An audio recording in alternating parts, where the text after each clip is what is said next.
Hello बच्चों, नमस्ते। कैसे हैं आप सब लोग? उम्मीद है शानदार, जिंदाबाद, जबरदस्त होंगे। यूपीएसआई की वैकेंसीज देख करके जो आपका उत्साह है वो सातवें आसमान पर है, क्योंकि अब सिर्फ बातें हो रही थी अब तक वैकेंसीज की, और उन बातों ने पिछले 1.5-2 साल निकाल दिए यार। और 1.5-2 साल के बाद कोई चीज अगर आपको मिल रही हो और हकीकत में उतर आई हो धरती पर, तो फिर लगता है कि अब तो शायद बात बन जाएगी उन लोगों के लिए, स्पेशली जिन लोगों को इस बार यूपी कांस्टेबल में मेरिट में, फाइनल मेरिट में रहना पड़ा था। वो लोग जो सिर्फ ये उम्मीद लगाए बैठे थे कि यूपी फाइनल मेरिट के दर्द को सिर्फ अगर एक वैकेंसी भुला सकती है तो वो यूपीएसआई की वैकेंसी होगी। जी हाँ, इस वैकेंसी की जो खुशी है वो एक अलग लेवल पे है, लेकिन ये खुशी गम में भी बदल जाएगी अगर आपका फॉर्म गलत हो गया तो। फिर सारी चीजें खत्म सी दिखाई देती हैं अगर या तो हमारा सिलेक्शन ना हो या हमें दिख गया कि इस फॉर्म में गलती होगी, अब मेरा यहां कोई मतलब नहीं है तैयारी करने का। तो इसलिए फॉर्म सबसे इंपॉर्टेंट है और सबसे पहली स्टेज है। एक बार को आप एक क्वेश्चन गलत करके आओगे वो चलेगा, एक बार को आप फिजिकल में थोड़ा कम प्रैक्टिस कर लोगे तब भी पास होने के चांस हैं, लेकिन फॉर्म में अगर एक गलती कर दी तो निश्चित तौर पर फिर कोई चांस नहीं है कि आप भर्ती हो पाओगे। अगर फॉर्म में आपने पोस्ट प्रेफरेंस में गड़बड़ कर दी तो फिर चाहे कितने भी नंबर ले आना, पोस्ट वही मिलने वाली है। तो कुल मिलाकर के मैं आपको ये बताने वाला हूं इस वीडियो में कि परेशान मत होइएगा, क्योंकि फॉर्म आपका नहीं भर पा रहा।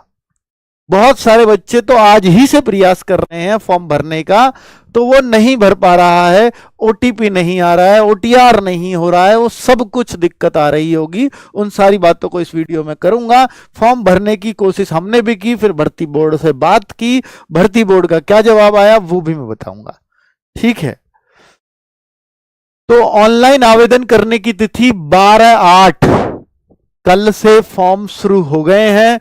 11 सितंबर लास्ट डेट है, तो अभी समय खूब है, लेकिन आवेदन करने से पहले ओटीआर करना पड़ेगा, वन टाइम रजिस्ट्रेशन करना पड़ेगा, अर्थात आयोग को अपनी डिटेल्स देनी होंगी। अगर आपको ओटीआर कैसे करें तो एक वीडियो है, इस वीडियो को आप यूट्यूब पे यूं भी सर्च कर सकते हैं, ओटीआर कैसे करें। अगर ऐसे ही डाल देंगे तो सबसे ऊपर ये वीडियो आ जाएगी। 4.6 लाख लोगों ने देखी है, 11 दिन पहले बनी है। जैसे ही यूपी पुलिस में आया था ओटीआर, तभी मैंने ये वीडियो बनवा दी थी। शिवम सर ने इसको लिया है, एक एक स्टेप बताया हुआ है कैसे आपको ओटीआर करना है। तो इस वीडियो की हेल्प से आप खुद से ही ओटीआर कर लेंगे। और इंटरनेट वाले से, साइबर कैफे वाले से भरवाते हैं तो फिर वहां भी बड़ा हेल्प करेगी। इसको जरूर देख करके जाएं ताकि वो फॉर्म गलत ना कर दे आपका। अगर फॉर्म में कोई गलती उसने करी तो वो गलती आप ही की मानी जाएगी, उस पर कोई फर्क नहीं पड़ रहा। उसको आपसे पैसे लेने हैं, वो ले लेगा। ठीक है, वो आप दे करके खुशी खुशी आओगे और फिर बाद में इसका पछतावा होगा। तो कुल मिलाकर के फॉर्म भरते टाइम आपको ही अपने आंख कान खुले रखने हैं और उसको ध्यान से भरवाना है। कैसे फॉर्म भरना है, तो यहां 2 लिंक आ रहे होंगे, एक तो आवेदन हेतु, एक ओटीआर हेतु। अगर आपने ओटीआर नहीं किया है तो सबसे पहले तो यही करना है। अगर आप ओटीआर कर चुके हो तो फिर आप इस लिंक पे क्लिक करेंगे।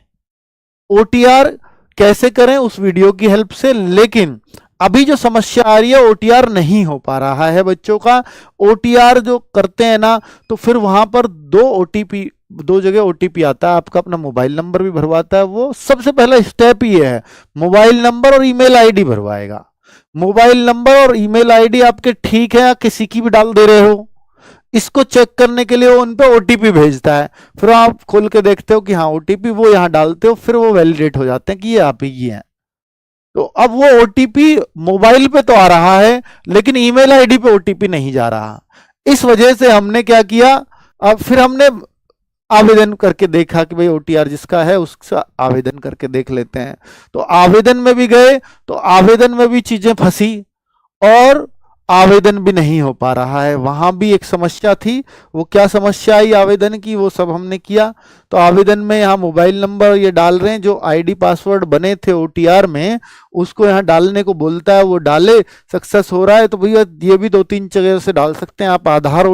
आधार से लॉगिन कर सकते हो आप, मोबाइल नंबर से लॉगिन कर सकते हो आप, डिजी लॉकर से लॉगिन कर सकते हो। तीनों पे प्रयास किया गया फॉर्म भरने के लिए, तीनों ही काम नहीं कर रहे हैं। फिर सोचा कि यार ये तो बहुत सारे बच्चों को दिक्कत आ रही होगी, तो इसके लिए फिर कॉल लगाया गया हमारी टीम के द्वारा भर्ती बोर्ड को।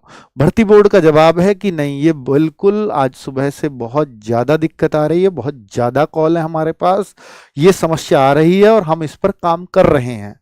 तो फिलहाल ये समस्या जगव्यापी है, उनकी नज़र में है। इसके लिए अगर इन्होंने 1-2-4 दिन और ले लिए तो फिर इनको फॉर्म की लास्ट डेट भी बढ़ानी चाहिए, मेरा तो कहना ये है। पर फिलहाल वो जल्दी इसको सॉर्ट आउट कर देंगे, उनका ये कहना है। तो इसलिए आप अभी परेशान मत होइएगा अगर आपका ना तो आवेदन भर पा रहा हो ना OTR हो पा रहा हो। कोई सी भी चीज अब हो ही नहीं पा रही है किसी भी बच्चे से, इसलिए कोई दिक्कत नहीं। और जिसने भर दिया, एक बच्चे का आ रहा है सर मैं तो फॉर्म भर चुका, तो आप बड़े लकी पर्सन हो। लेकिन एक बात ध्यान रखना कि इसमें इस बार फॉर्म में कोई भी करेक्शन डेट नहीं है, तो यानी फॉर्म एक ही बार में आपको सही भरना पड़ेगा। अगर फॉर्म में कोई गलती हुई तो आप सुधार नहीं सकते इसके फॉर्म को, ये बहुत बड़ी मिस्टेक है। या तो इस पे बाद में कोई ऑप्शन आएगा, अगर नहीं आया तो फॉर्म गलत तो गलत। और पोस्ट प्रेफरेंस मेरे भाई, मैं वीडियो तब बनाऊंगा जब फॉर्म भर रहा होगा, एक एक कॉलम दिखाऊंगा आपको। फिलहाल मैं बना नहीं पाया क्योंकि मेरे पास कोई फॉर्म में भर नहीं पाया। फॉर्म भरता हूं तभी तो यहां वीडियो बनाऊंगा ताकि रियलिस्टिक चीजें बता सकूं आपको।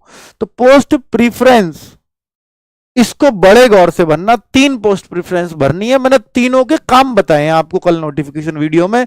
इसका ये काम है, इस पोस्ट का ये काम है और इस पोस्ट का ये काम है। और तीनों में ये भी बताया है कि भैया आप सबसे पहले सिविल पुलिस भरना, फिर आप जो विशेष सुरक्षा बल है फिर वो भरना, और बाद में PSC प्लाटून कमांडर वाला भरना। तो आप फायदे में रहोगे और आप कहोगे कि हाँ सही चॉइस बताई थी सर ने। ठीक है, बाकी आपकी मर्जी है। ये वीडियो सिर्फ इतना ही रखूंगा। बहुत जल्दी UPSI के लिए हम प्रैक्टिस सेट्स या न्यू बैच वो सब प्लान कर रहे हैं, उसको लेकर के आपके सामने आऊंगा। और एक तब तक आप वेट कीजिए नेक्स्ट वीडियो का। नेक्स्ट वीडियो में सारी चीजें प्लानिंग के साथ आपको बताने वाला हूं। थैंक यू वेरी मच, नमस्ते।